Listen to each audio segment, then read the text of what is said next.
Now, should you try to diagnose the personality disorder of narcissistic people that you're dealing with?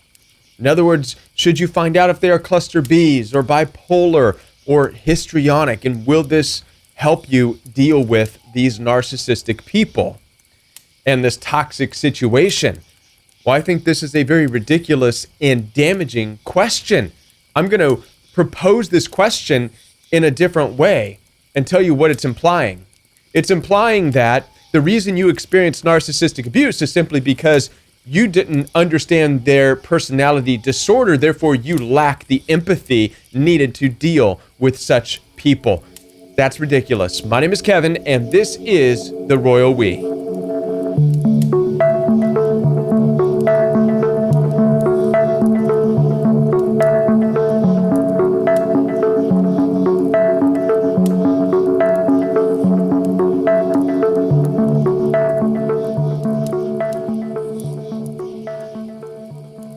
Now, there are a lot of channels out there that are dedicated to helping you understand personality disorders. And they talk about bipolar and cluster Bs and histrionics and all of the dark triad traits that exist out there. Psychopathy, sociopathy, whatever the case may be. And to that, I say great. And if you want to learn about the different personality disorders so you have an understanding of what's out there, then by all means, go for it. But if you're looking at these diagnoses so that you could try and figure out if somehow you can relate better to narcissistically abusive people, well, then think again. Listen, the reason there are so many people out there who are trying to diagnose and understand different personality disorders, such as psychopathy, sociopathy, is because there's always been a fascination with evil. That's it. Period. End. There's been a fascination with evil. What makes it work? What makes evil evil? Right? This has been since the beginning of time.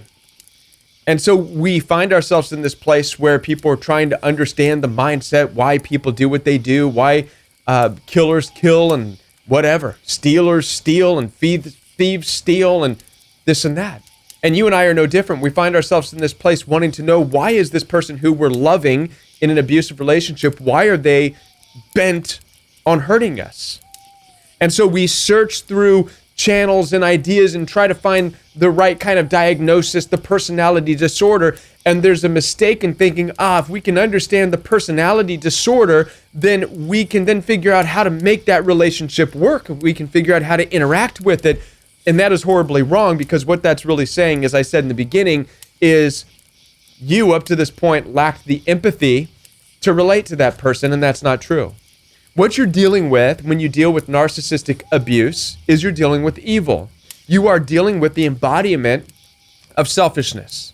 Somebody who will take from you and never give anything in return, and ultimately it's not going to matter how much you give or how much you understand about their personality disorder or their diagnosis. It does not matter. They're going to treat you out of the selfishness and the emptiness, the void that is in their heart. They have nothing to give you except for abuse, except to demand things from you out of their entitlement as they try to fill in that gaping hole within them. And they're going to abuse you out of that gaping hole, and they're going to demand of you out of that gaping hole until you say enough is enough. And there is no amount of diagnosis out there. There is no amount of understanding what personality disorder you're dealing with out there that's going to help you through that. In all my years of talking with people and helping them to get out of abusive relationships, I have never come across a person who I've talked to who said, you know what, Kevin, I discovered that the person I was dealing with was a histrionic personality disorder, and once I understood that, man, things have been great ever since. I'm able to really relate. It doesn't happen. You want to know why? I'll tell you why, because I believe that abuse is abuse is abuse, and it doesn't matter what the disorder is. And as a matter of fact, I believe that many of the disorders that are diagnosed are wrong. Again, this goes back to understanding that people are simply trying to understand evil. Psychologists and doctors that interview people and They do a great job. Don't get me wrong. But what they're doing is just trying to understand and explore the mindset of evil.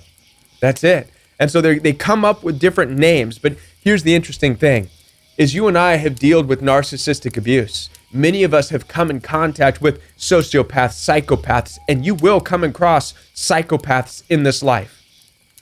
Histrionics, cluster Bs, whatever amount of the dark triad. The most fascinating part about this, the most interesting part is guess what? When you experience the abuse, it's experienced in a lot of the same ways. So no matter what their diagnosis is, there's a lot of the same tactics used, a lot of the same love bombing tactics, a lot of the same demeaning and devaluing tactics, a lot of the same discarding tactics, a lot of the same stalking tactics in the beginning, as well as stalking at the end. So you see, it doesn't matter if it's cluster B, bipolar, histrionic, whatever the case may be, when a lot of the tactics are shared in common. Why are all the tactics shared in common? With all these different diagnoses, they're shared in common because, once again, you're dealing with evil. And evil is evil. If you want to have any diagnosis whatsoever, call it what it is. Someone's yelling at you, cussing at you, screaming at you, trying to fight you over nothing, exaggerating, blowing things up, just trying to hurt you, trying to drag you into a fight, trying to show their power and whatever above you. Call it out what it is. It's evil. That's all it is. That's the diagnosis. What this abuse is evil. That's really the only diagnosis you need to know. Now, that being said, as far as the royal we standpoint, evil is evil, abuse is abuse, and it doesn't matter what the diagnosis is. If your effort to find the diagnosis is trying to keep you involved in the relationship, then forget about it. Don't worry about the diagnosis. Your health and your safety is most important. Get out of there.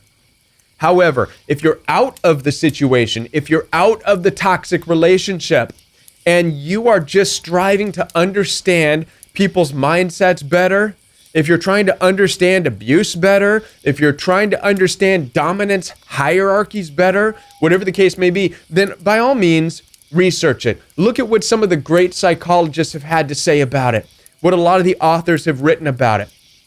And then you can, from a distance, understand these things and look for certain red flags. But again, like I said, if you're trying to find this information so that it can help you deal with toxic people that you shouldn't be with, then don't even bother. It doesn't matter at the end of the day. Knowing what you're dealing with between bipolar, histrionic, cluster B, it's not going to stop the abuse, nor is it going to help you in an abusive moment.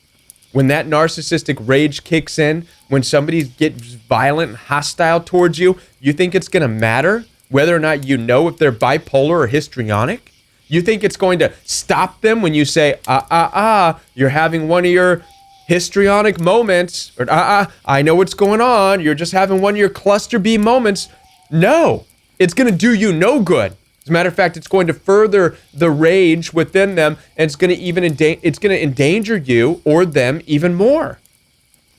This again goes back to this simple understanding. Abuse is abuse, evil is evil. So for the sake of you just getting out of a toxic relationship, just understand evil is evil, abuse is abuse, is abuse. There's no need to understand any other diagnosis on your way out of an abusive situation. Understand that it's evil, it's abusive, and get out. Then, once you're out, like I said, if you want to explore the different personality, dark triad traits, and all the ways in which people have always tried and strived to understand evil, then by all means, go for it. I've dabbled in that too. Not to help me relate to narcissists, but just so I can understand better psychology. But at the end of it, here I am sharing videos with you, and I'll be honest with you, understanding all the different diagnoses doesn't affect how I interact with narcissists or abusive people. I still, even understanding diagnoses, I still just look at it in simple terms. Evil is evil. Abuse is abuse. Get out. Don't be involved with abusive people. Period. End. Listen, I want to be a part of your healing journey. Down below, you can find direct access to my calendar. So so we can have a one-on-one appointment. We could have a FaceTime or a WhatsApp video conference. We could have a telephone call or a text message consultation. It's up to you. Also, down below, you'll find links to Royal We Live Chat every Monday night. Also, Royal We Fellowship every Saturday morning. In addition